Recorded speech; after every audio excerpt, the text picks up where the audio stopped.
A neighbor called child welfare to take the single mother's children away. But what the officer saw behind the fence shocked him. "Please subscribe and tell me where you're watching this video from." Monica stood at the edge of the driveway, the keys to her new home cold and unfamiliar in her palm. The moving truck rumbled away down the quiet suburban street, leaving behind only the faint smell of gasoline and the heavy silence of a neighborhood too pristine, too neatly manicured. Her children's voices echoed faintly from inside the house, Aisha's soft laughter, Jaden's delighted squeal as he chased his sister from room to room, exploring the empty space that was now theirs. Monica took a slow breath, squinting against the late afternoon sun. This was supposed to be a fresh start. It hadn't been easy to get here.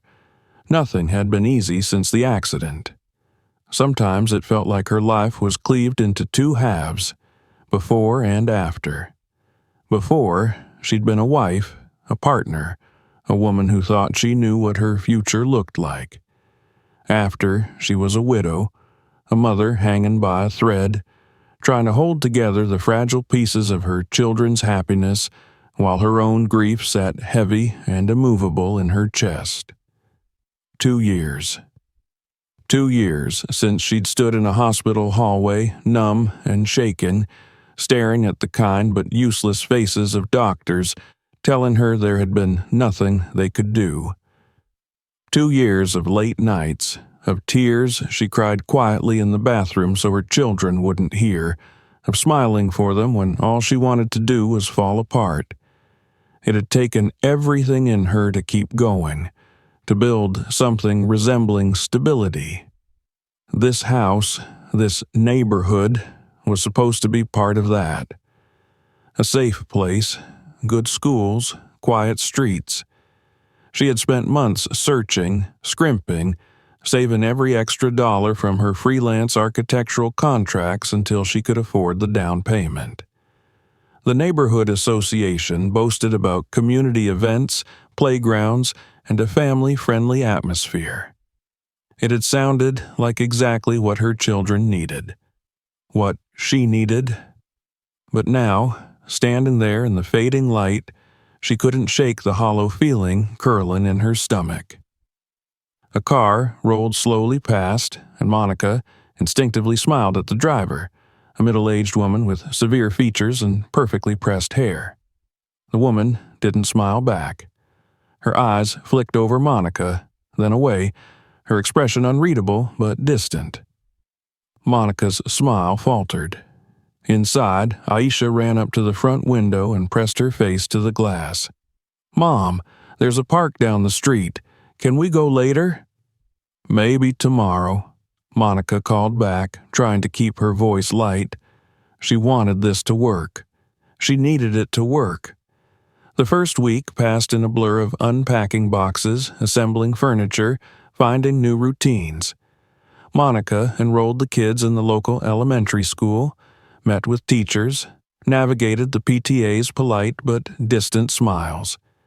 Every interaction felt stiff, formal. Her neighbors waved sometimes, but rarely stopped to introduce themselves. There was a thin, invisible barrier everywhere she went, like a polite glass wall between her and everyone else. Then there was Karen. They met for the first time on Monica's third morning in the house. She had been outside, struggling to wrestle a stubborn trash bin to the curb while Jaden clung to her leg and Aisha skipped circles around them. The woman appeared soundlessly beside her fence, arms crossed, eyes sharp. "You're new," Karen said without preamble. Her voice was clipped, her posture rigid. Monica wiped sweat from her brow and forced a smile. "Yes, just moved in last week. I'm Monica." Karen's gaze slid over her, lingering briefly before moving to the children. "Karen," she said shortly, "I live next door." For a beat, neither of them spoke. Monica felt the weight of the woman's stare, assessing, cataloging. Karen's lips twitched into something that wasn't quite a smile. "Your children are lively." she said finally. Monica nodded. They're adjusting. Karen's eyes narrowed slightly. Well, I hope they'll learn to keep the noise down. This is a quiet neighborhood. With that, she turned and walked away without waiting for a response.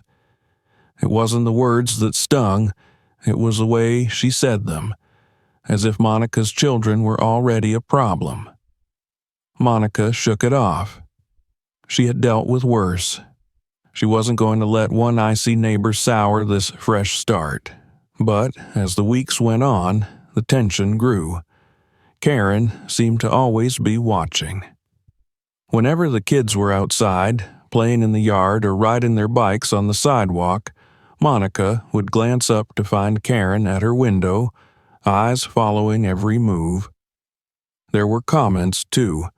Small, sharp-edged things delivered with a smile that didn't reach her eyes.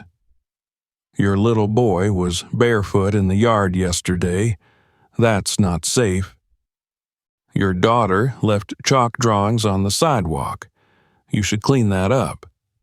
They're very loud when they play. It's not considerate. At first, Monica tried to brush it off. She'd smile, nod, apologize. But the comments kept coming, and it wasn't just Karen. Other neighbors looked at her a little too long. Some smiled politely, but their eyes stayed guarded. Others didn't smile at all.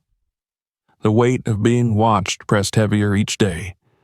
Monica began to notice how few black families lived in the neighborhood. At school functions, she was usually the only black parent in the room. The other mothers huddled together in easy conversation that quieted when she approached. One afternoon, as she picked the kids up from school, Aisha whispered, "Mom, why don't the other moms talk to you?" Monica swallowed the lump in her throat. Sometimes it just takes people a while to get to know us. She didn't tell her daughter the truth she felt in her bones, that no matter how kind, how successful, how devoted she was, there were people who would only ever see her skin first. She tried harder. Joined the PTA, baked cookies for school events, smiled at neighbors even when they didn't smile back. But no matter what she did, it wasn't enough. One evening, as the kids ran laughing through the sprinkler in the backyard, Monica caught Karen standing at her kitchen window, staring. The look on her face wasn't curiosity or friendliness. It was disapproval. And something colder beneath. Monica turned away, jaw tight. She didn't know then how far Karen's disapproval would go.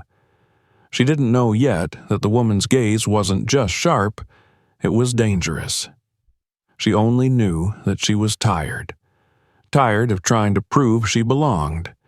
Tired of being polite when her gut told her she and her children were not safe here, not from crime or danger, but from the invisible noose of judgment tightening slowly around them.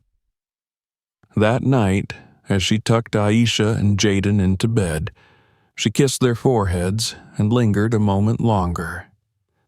"We're okay here," she whispered, as much to herself as to them, but the seed of doubt was already planted, and soon it would grow into something she couldn't control.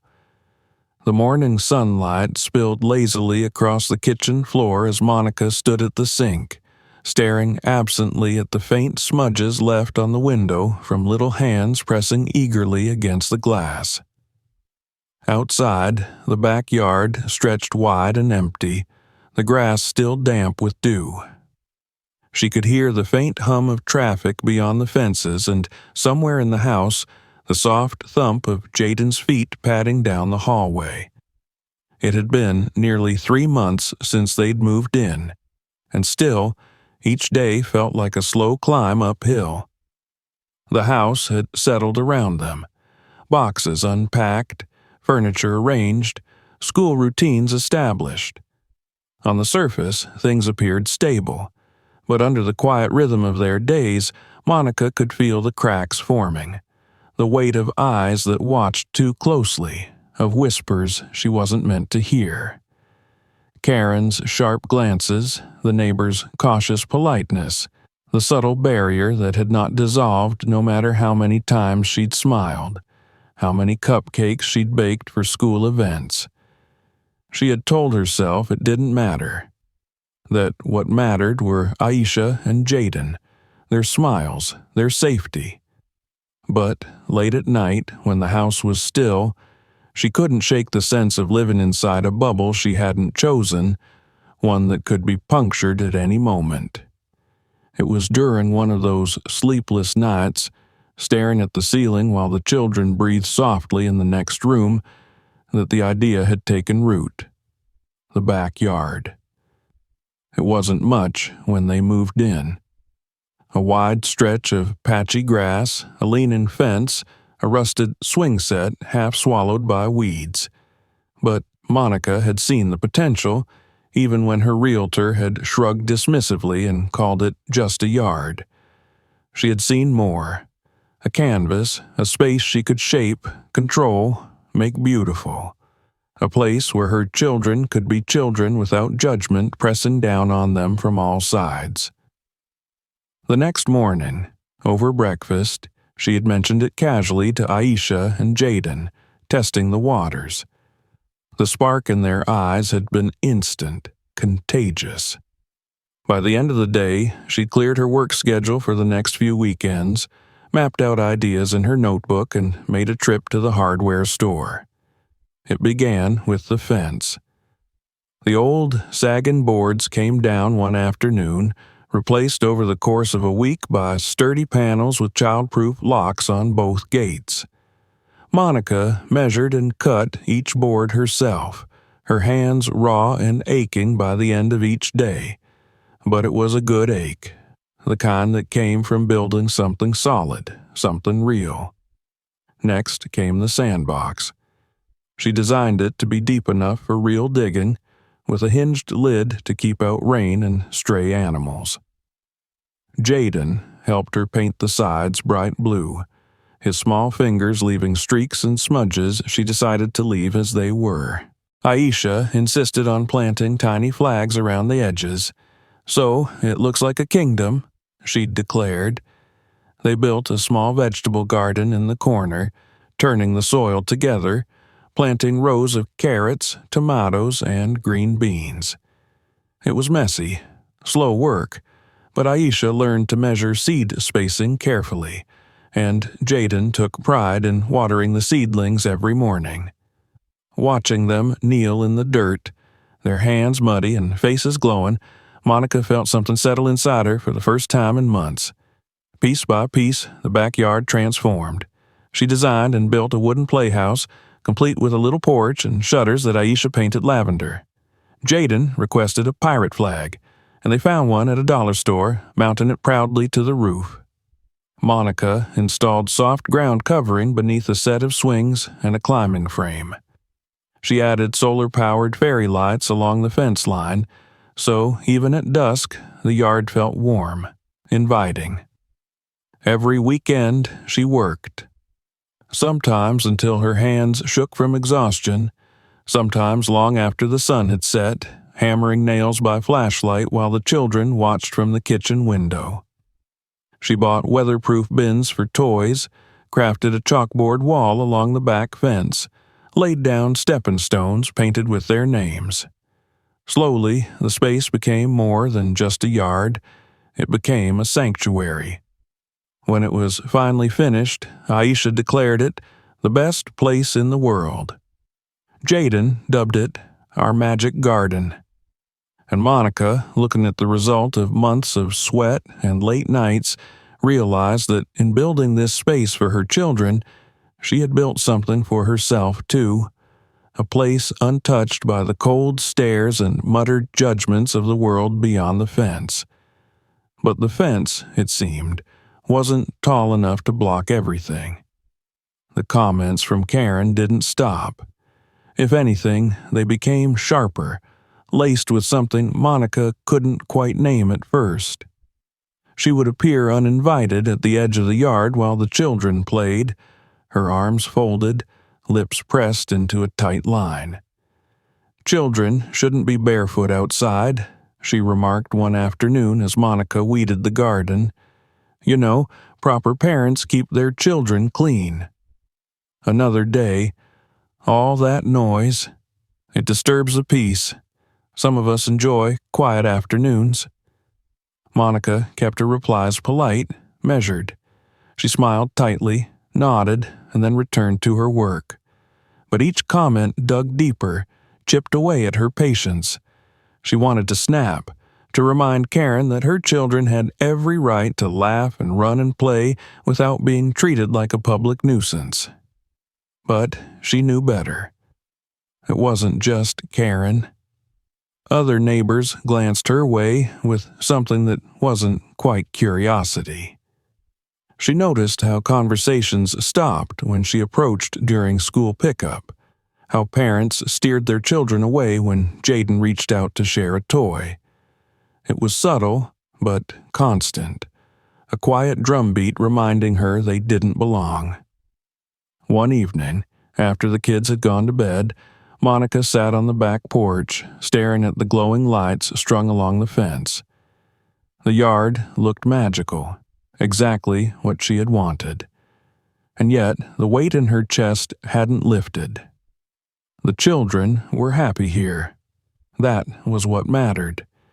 She repeated it to herself like a prayer, but the feeling of being watched never left, and it wasn't long before it turned into something worse. It started small. Aisha came home from school and mentioned that one of her classmates had said, "My mom says your mom yells a lot." Jaden asked why the neighbors don't like us. Monica brushed it off, telling them not to worry, that sometimes people didn't understand. But inside, something began to twist.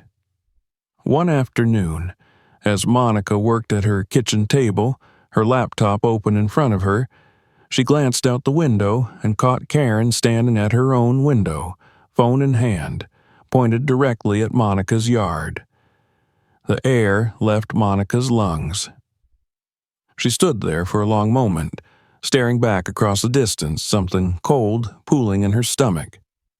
Karen didn't look away. Later that night, Monica lay awake, staring at the ceiling, her mind spinning.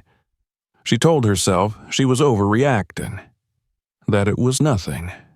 But the seed had been planted. She didn't know, not yet, that Karen's disapproval wasn't just casual annoyance, that the comments, the glances, the phone raised at the window were pieces of something more dangerous. She didn't know how quickly that disapproval would curdle into something cruel, but she would find out. Soon. The summer heat had settled thick and heavy over the neighborhood, the kind of oppressive warmth that clung to the skin and slowed every movement. Monica sat at her desk by the kitchen window, her laptop open, but her attention only half on the architectural plans glowing on the screen. Outside, the sounds of her children's laughter floated in through the open window, bright and shrill against the lazy afternoon stillness.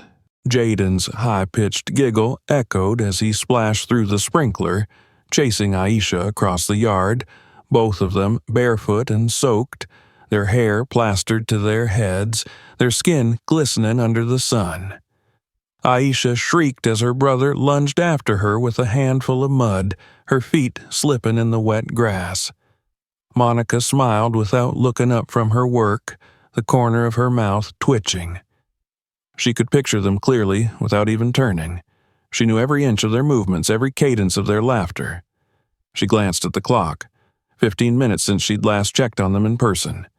Her gaze flicked instinctively to the window. Beyond the fence, she caught a familiar figure. Karen, standing at the edge of her yard, phone in hand, her face pinched with disapproval. The sight sent a ripple of discomfort down Monica's spine, but she forced herself to look away, focusing instead on the screen before her. It wasn't new. Karen watched them often, her gaze sharp and assessing like she was taking inventory of every perceived misstep. Monica had grown used to it, as much as one could. She had learned to ignore the lingering looks, the pointed comments about noise or proper behavior. She had told herself that Karen's opinions were not her concern, that what mattered was the laughter in her backyard, the way her children's faces lit up when they played in the space she had built for them with her own hands. But that afternoon, something shifted. Karen lingered longer than usual, her phone lifted, angled toward the backyard. Monica's heart beat a little faster as she watched the woman tap something on her screen before disappearing inside her house without looking back. The feeling stayed with her all evening, a low, nagging hum in the back of her mind. Even as she bathed the children, even as she tucked them into bed and kissed their foreheads, even as she cleaned up the muddy footprints they'd trailed across the kitchen floor. It was nothing, she told herself. Karen had always been like this, nosy, controlling, judgmental. Monica had learned to live with the knowledge that no matter how well she kept her home, how lovingly she raised her children, it would never be enough to satisfy people like her. The next morning, the air felt heavier. It was a small thing at first, a text from another parent at school, vaguely phrased, asking if everything was okay at home. Monica blinked at the message, fingers hovering over her phone as unease coiled tighter in her chest. She responded politely, brushing off the question, but it lingered. Later, at school pickup, she caught the whispers. Two mothers at the edge of the playground, their voices low, their eyes sliding pointedly toward her before looking away again. It wasn't until 2 days later that the knock came. It was a Thursday afternoon, the sun hanging low and hot in the sky. Monica had been in the middle of a video call, her workday winding down, when the sharp, deliberate knock echoed through the house. She glanced at the clock, frowned. She wasn't expecting anyone. When she opened the door, the breath left her body. Two figures stood on her porch, a man in a pressed shirt and slacks, his expression carefully neutral, and a uniformed police officer beside him. The man introduced himself, Child Protective Services. For a long moment, Monica couldn't process the words. "We've received a report," the CPS worker said calmly, "a concern about the welfare of your children." The world seemed to tilt beneath her feet. They explained. There had been an anonymous report, allegations of neglect, of children left unsupervised for hours on end, of dangerous conditions in the home. Monica felt her stomach drop as the words washed over her, absurd and impossible. Aisha and Jaden were safe, loved. She worked from home specifically to be present for them, had built every inch of their backyard to be a safe, joyful space. She had given everything to make sure they never felt abandoned, never felt alone. But none of that mattered now. The CPS worker's eyes were steady, professional, but Monica could see the question lingering there, the suspicion. The police officer said nothing, standing just behind, his presence silent but heavy. "Can we come inside?" the CPS worker asked. Monica stepped back without thinking, her mind still spinning, her heart hammering in her chest. They walked through her home, taking careful note of every detail. They checked the fridge, the pantry, the bathroom. They asked questions: what time the children woke up, how often they ate, who supervised them when she was working. Monica answered every question calmly, her voice shaken only slightly. But inside, panic roiled. It wasn't just the invasion, the indignity of strangers walking through her home like she was a criminal. It was the knowledge that someone had called them, that someone had looked at her children, and decided they weren't safe. It was Karen, Monica knew it in her bones. The CPS worker's questions turned to the backyard.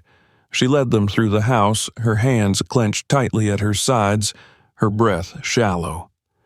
When she opened the back door, the worker stopped in his tracks. The backyard unfolded before them, glowing in the afternoon light. The freshly painted fence, the child-safe locks, the sandbox neatly covered, the vegetable garden thriving in the corner. The playhouse stood proudly in the middle, the pirate flag fluttering gently in the breeze. Toys organized in bins, the ground soft beneath careful planning. Aisha and Jaden looked up from where they were crouched by the sandbox, their faces smudged with dirt, wide smiles breaking across their faces when they saw their mother. The CPS worker stepped outside, looking around slowly, taking in every detail. His posture softened, almost imperceptibly. The police officer followed, his expression unreadable. Monica stood stiffly, waiting. The worker asked to speak with the children. Monica nodded, swallowing the lump in her throat. He knelt down to their level, voice gentle, asking questions about their day, their games, their home. Aisha spoke easily, telling him about the vegetables they were growing, about how they helped their mom water the plants every morning. Jaden chimed in, excitedly explaining the rules of their mud castle game. When the worker asked if their mom was always watching them, Jaden pointed proudly to the kitchen window. "Mom can see us from there," he said. "She always checks." The man nodded slowly, straightening. They went back inside. The CPS worker took out his clipboard, flipping through paperwork. His voice, when he spoke again, was quiet but clear. "I see no evidence of neglect here," he said. "Your children are well cared for. Happy." Monica stood very still as he explained the next steps. The report would be closed, there would be no further action. But the damage had already been done. When they left, Monica stood in the doorway for a long time, staring after them. Her hands trembled at her sides. She wanted to scream, to cry, to tear something apart. Instead, she closed the door quietly. That night, after the children were asleep, she sat at the kitchen table, staring at the neat lines of her backyard glowing softly in the moonlight. The space she had built with her own hands, her love woven into every inch of it. She thought about Karen, about the cold, assessing gaze, about the phone lifted at the window, and she realized that it hadn't been enough. No matter how hard she worked, how carefully she built a life for her children, there would always be people ready to tear it down. Monica folded her hands tightly in her lap, forcing herself to breathe. This wasn't over. Not yet. The following days unfolded with a surreal heaviness, like Monica was moving underwater. She went through the motions, packing lunches, answering work emails, tucking the kids into bed, but everything felt muted, distant, like the air had thickened around her. She kept replaying the visit over and over in her mind. The crisp, official voices, the way the CPS worker had stepped so casually into her home, clipboard in hand, as if assessing a crime scene rather than the house she had built for her family. The echo of the police officer's boots on her hardwood floor. The way her children's smiles had faltered when they'd seen strangers standing in their doorway. The official report had been closed, stamped, filed away as baseless. That's what they'd told her. No evidence of neglect. No further action. But the words hadn't erased the memory of standing frozen in her own kitchen, the air thick with suspicion as strangers combed through her life. It hadn't erased the fear. She hadn't told the children much beyond what was necessary.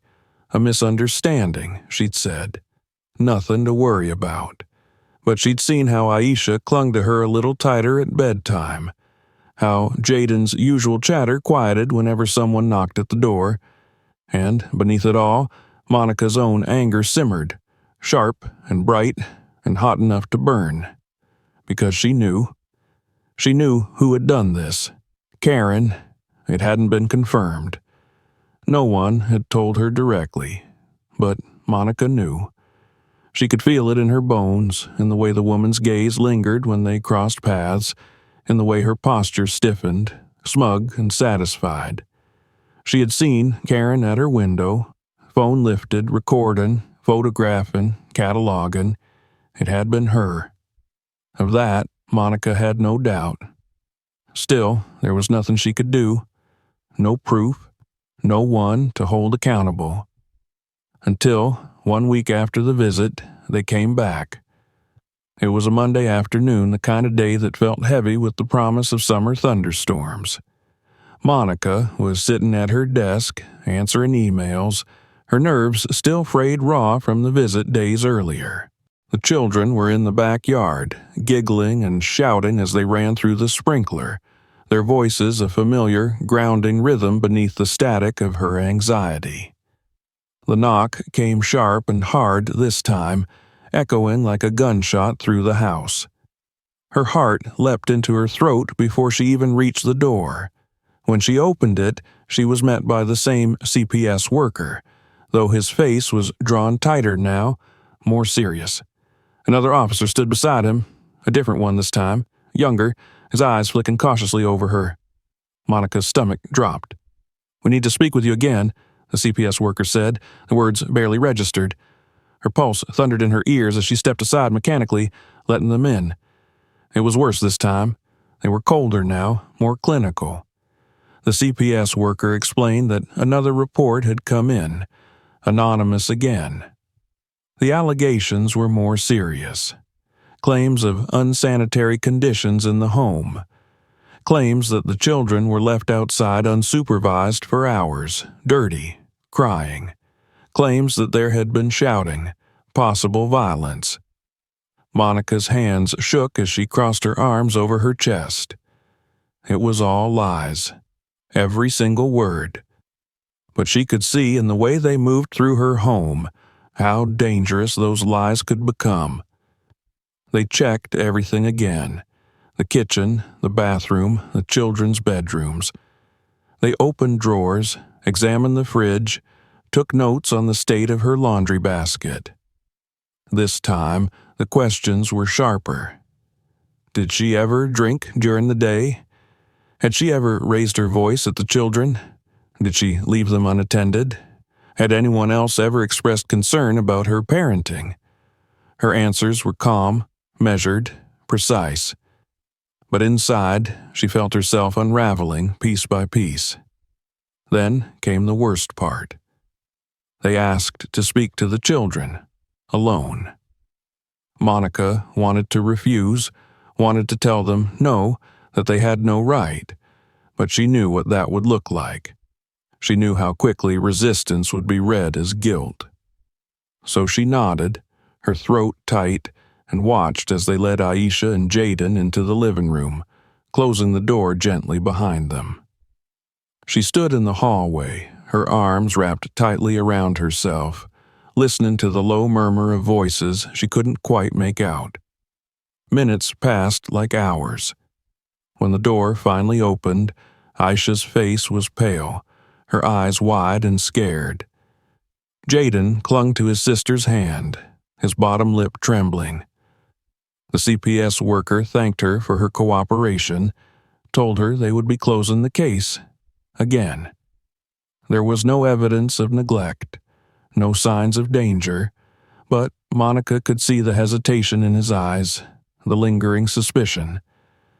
They left without another word. When the door closed behind them, Monica sank to the floor. Her body shook, not with relief but with something heavier, more corrosive.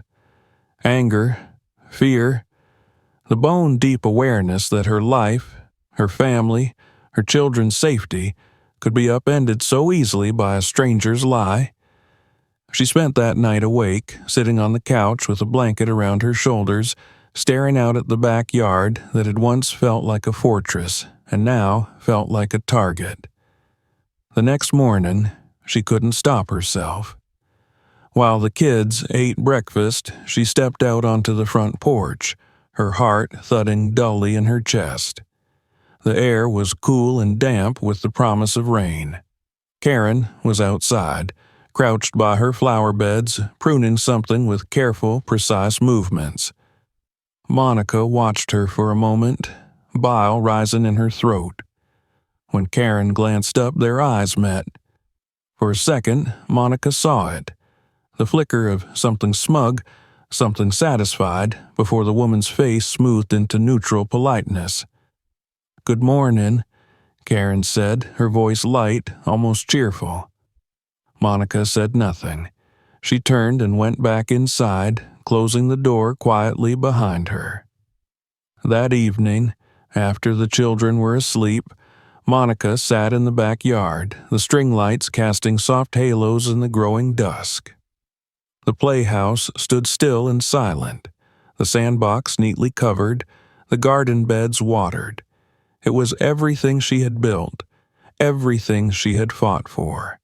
And now, it felt like it could be snatched away at any moment. The following days were a blur of tension. Monica found herself looking over her shoulder constantly, scanning the street whenever a car slowed near her house. The neighbors' glances felt heavier, more pointed. At school, she noticed teachers hesitating when they spoke to her, the slight edge of caution in their smiles. She learned later, from an offhand comment by another mother, that the rumors had started circulating almost immediately after the CPS visits. That someone had mentioned concerns about her parenting at a PTA meeting. That whispers had begun to spread, vague and insidious. She thought about confronting Karen, but what good would it do?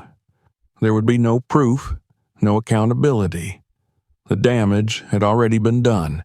One night, after she'd finally managed to coax Aisha and Jaden to sleep, after another round of bedtime questions about whether the police would come back, Monica stood alone in the kitchen, staring at her reflection in the darkened window.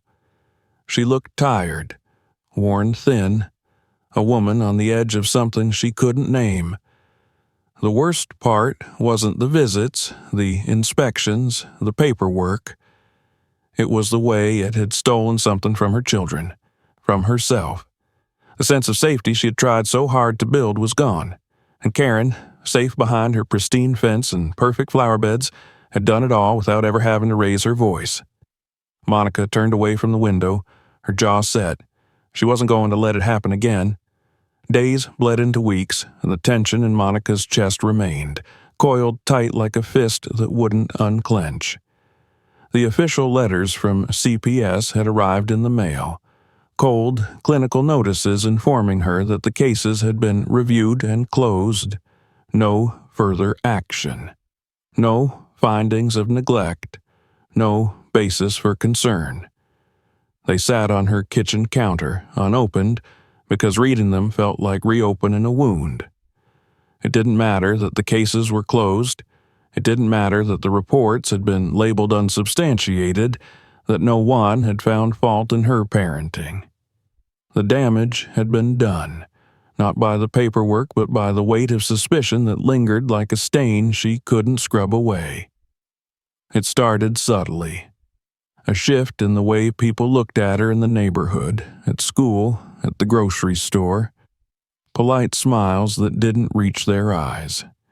Conversations that faltered when she approached. She could feel the way the space around her children changed. Other parents pulling their kids a little closer, voices dropping to murmurs when Monica walked by. She overheard one of the mothers at school pick up one afternoon, her voice sharp and low as she leaned toward another woman near the playground. "That's her, the one with the CPS thing." The words felt like a slap, sharp and immediate. Monica kept walking, her face carefully blank, her back straight, but something inside her cracked a little more. The children noticed it too, even if they didn't fully understand. Aisha came home one day quieter than usual, her shoulders tense. "Mom," she asked hesitantly as Monica folded laundry on the couch, "why don't the other moms talk to you?" Monica paused, her hands stilling over a tangle of socks. "They're just unsure," she said carefully, forcing a smile. "People can be scared of what they don't understand." Aisha didn't look convinced. At school, Jaden started coming home with scraped knees and a furrowed brow. He didn't want to talk about it, but Monica caught the way he hung back when other kids played at recess, how he clung a little tighter to her hand when she dropped him off in the mornings. The whispers grew louder, even when no one said anything outright.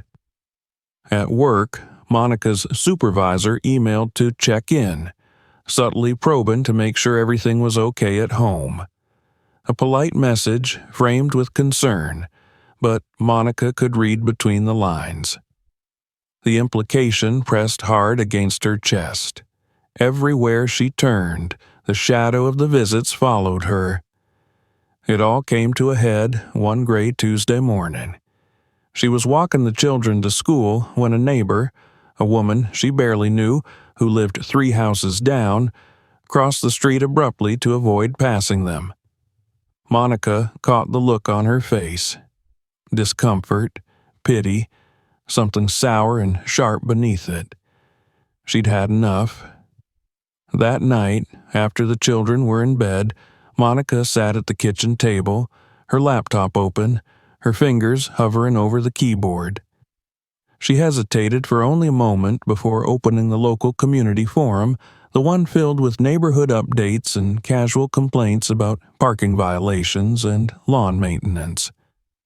Her pulse thundered as she began to type. She told them everything. Not just about the visits, not just about the way strangers had walked through her home and questioned her children, but about the space she had built, about the care and love and work that went into making her backyard a safe haven for her family, about the toll it had taken to stand under suspicion, not because of who she was, but because of how others perceived her. She didn't name Karen. She didn't have to. She ended her post with a simple truth that a false report wasn't just a harmless misunderstanding. It was a weapon. One that could shatter a family's peace, leave children afraid in their own home. The message posted with a soft click. Monica sat back, her heart pounding, her hands trembling. She didn't expect much, but the next day her inbox was full. Some messages were short, apologetic, neighbors she hadn't spoken to in months expressing shock, regret. Others were longer, more thoughtful. Parents who admitted they hadn't known the full story, who offered to help, to watch the children if she ever needed. And then there were the private messages, stories. People Monica didn't know well, sharing their own experiences with CPS, with false reports, with the weaponization of concern. One mother, a Latina woman down the block, told her about the time someone had called CPS on her after her teenage son had a loud argument in the driveway. Another family mentioned Karen by name, said she'd complained about them too years ago when their toddler cried too much at night. The picture came into focus, sharp and undeniable. Karen had a history. She'd done this before. It wasn't long before someone sent Monica a screenshot, a conversation from a private neighborhood chat group, one she hadn't known existed. The thread was filled with speculation, passive-aggressive comments about certain parents and unsupervised children.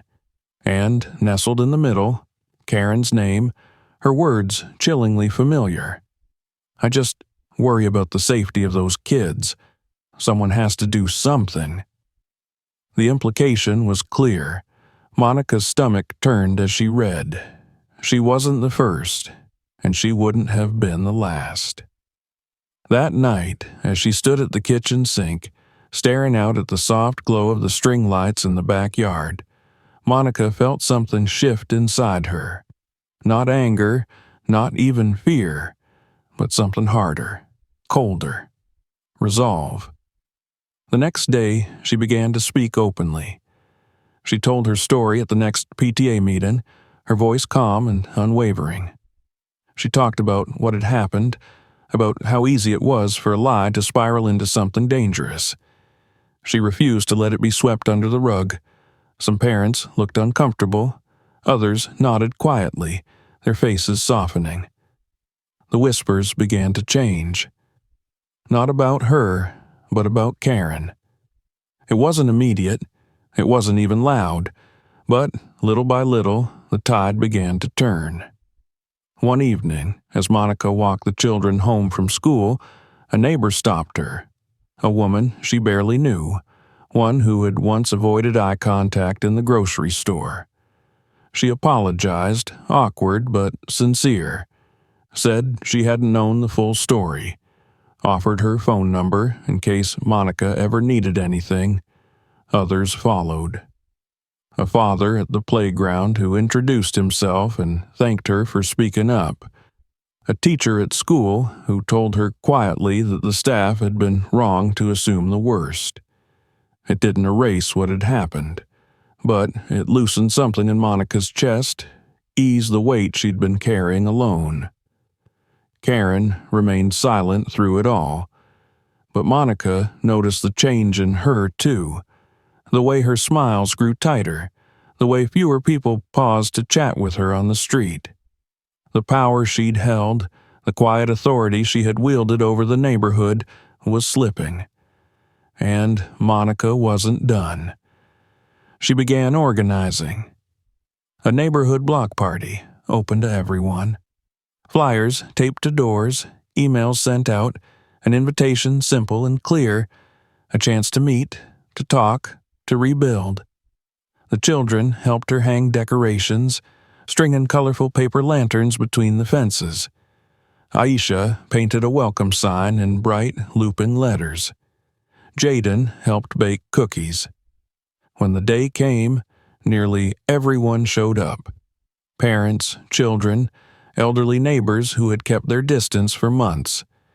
There was music, food, laughter spilling into the street. Conversations that lingered longer than polite pleasantries. Monica stood at the edge of the crowd, watching her children run barefoot through the yard, their faces lit with joy. She glanced across the street and saw Karen watching from her porch, her arms crossed, her expression unreadable. She didn't come. But Monica didn't need her to. The circle around her family had grown, stronger and wider than before. She had learned that safety wasn't just about fences and locks. It was about community, about truth, about the quiet, persistent act of standing up and refusing to be erased. And she wasn't afraid anymore.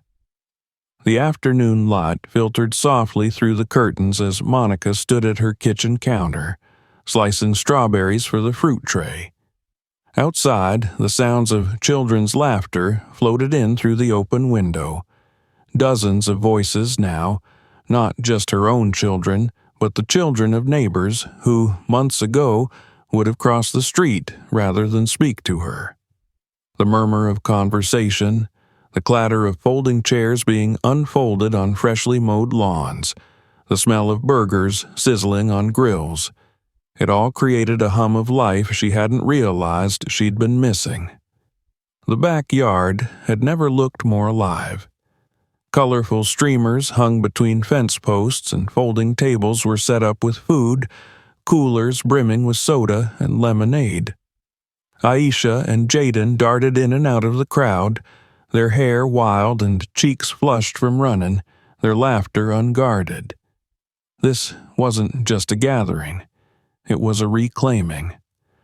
Monica took a breath and stepped outside, the weight of the last few months still resting somewhere deep inside her, but lighter now, almost manageable. It hadn't been easy to get here. Neighbors who had once kept their distance now stopped to talk when she passed. Some apologized quietly. Others asked questions, wanting to understand. There had been resistance, too. A handful of people who still looked away, who clung stubbornly to their suspicions. But they were fewer now, their whispers drowned out by the larger, louder presence of those who had finally seen the truth. The truth wasn't in paperwork or reports. It was in the way her children's eyes lit up when they ran barefoot through the grass. It was in the sound of their laughter, in the care she poured into every corner of their lives. It was in the community that had grown around them, fragile but real. Karen hadn't come to the last few block gatherings. Monica hadn't expected her to, but she noticed the absence anyway.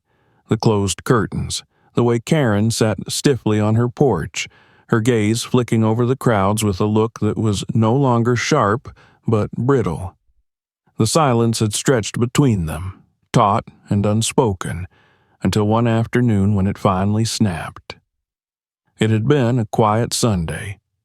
The children were playing in the backyard, their voices floating through the open windows as Monica prepared dinner. The doorbell rang, and when she opened it, Karen stood on the porch, her arms folded tightly across her chest.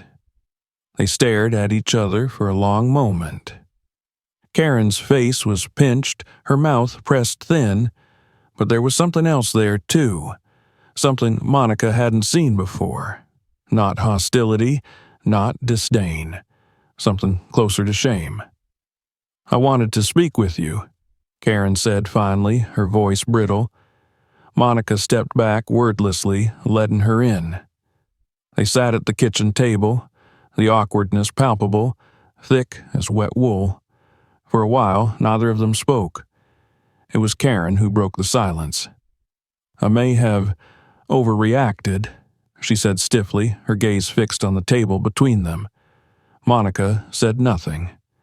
Karen's fingers drummed lightly against her folded arms. "My children," she continued after a moment, her voice quieter now, "don't speak to me much anymore. They live out of state. They don't bring the grandchildren to visit." She paused, then looked up, her eyes meeting Monica's for the first time. "I thought I was doing the right thing," she said simply, "keeping the neighborhood safe. I've always believed in rules, in order." Monica's throat tightened, but she kept her face still. Karen's gaze flickered away. "When I was raising my children, they weren't allowed to make noise, to get dirty, to run wild." Her lips curled into something that wasn't quite a smile. "My husband insisted on it. I thought it was the only way." She hesitated, her voice dropping lower. "Turns out, they stopped coming around anyway." The confession hung between them, fragile and raw. Monica took a slow breath. The anger she had carried for so long still burned somewhere deep inside her, but it was smaller now, cooler. She saw Karen then, not as the cold, judgmental figure who had tried to tear her family apart, but as a woman standing in the ruins of her own choices, surrounded by the ghosts of what she had driven away. When Monica spoke, her voice was quiet. "We're planting pumpkins next weekend," she said, "if you want to help." Karen blinked, surprised. She didn't answer right away, but 2 weeks later she showed up at the backyard gate, gardening gloves in hand, her posture awkward and uncertain. Jaden watched her with wide eyes, Aisha lingering close behind him. Karen crouched beside them without speaking and showed Jaden how to space the seeds evenly in the soil. That was how it started. Small gestures, hesitant conversations, a wave across the fence, a brief chat about the weather. The edges of Karen's stiffness softened piece by piece, like paper left too long in the rain. She still complained sometimes, still made comments about the noise, the mess, But now there was a wistfulness in her voice, a trace of something Monica couldn't quite name. The neighborhood changed too. The monthly block gatherings became a tradition, an anchor around which the community began to knit itself back together. Parents swapped stories over grills and folding tables. Children dashed between yards without fear. The fences remained, but they no longer felt like barriers. One evening, as the sun dipped low and the party buzzed around her, Monica stood at the edge of her yard and looked at the scene she had helped build. It wasn't perfect. The scars of the past few months still lingered in quiet corners. There were neighbors who still looked away, who would never fully see her. There were days when the fear returned, sharp and sudden, but there was something else too. A community that had once tried to push her out had bent, however reluctantly, to make space. The children were the heart of it all, their laughter, their muddy feet, their bright, chaotic joy. They hadn't just reclaimed their backyard. They had reclaimed their place in the world. Monica felt a hand brush lightly against her arm and turned to see Karen standing beside her, her expression unreadable. "They're good kids," Karen said after a moment, her voice rough. Monica nodded. "They are." For a while, they stood in silence, the sounds of the gathering washing over them. When Karen spoke again, her voice was quieter. "You built something here," she said.